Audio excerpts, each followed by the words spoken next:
বাংলাদেশে জরুরি ভিত্তিতে গণতান্ত্রিক সংস্কার কাজ চালানো ও জবাবদিহি প্রতিষ্ঠার প্রয়োজনীয়তার উপর গুরুত্ব আরোপ করে প্রধান উপদেষ্টা ডক্টর ইউনূসকে চিঠি দিয়েছেন মার্কিন সিনেটের 4 সদস্য।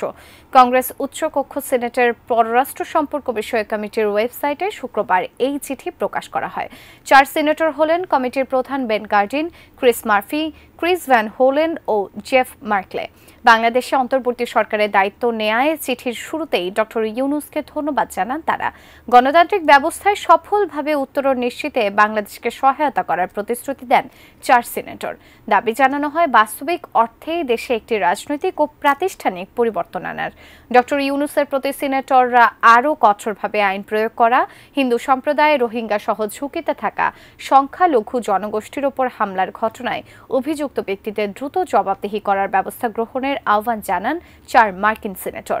তারা বলেছেন বাংলাদেশের জনগণ এমন একটি সরকার প্রতিষ্ঠার অধিকার রাখেন যারা তাদের মতামতকে সম্মান জানাবে, অধিকারের সুরক্ষা দেবে ও মর্যাদা সমুন্নত রাখবে।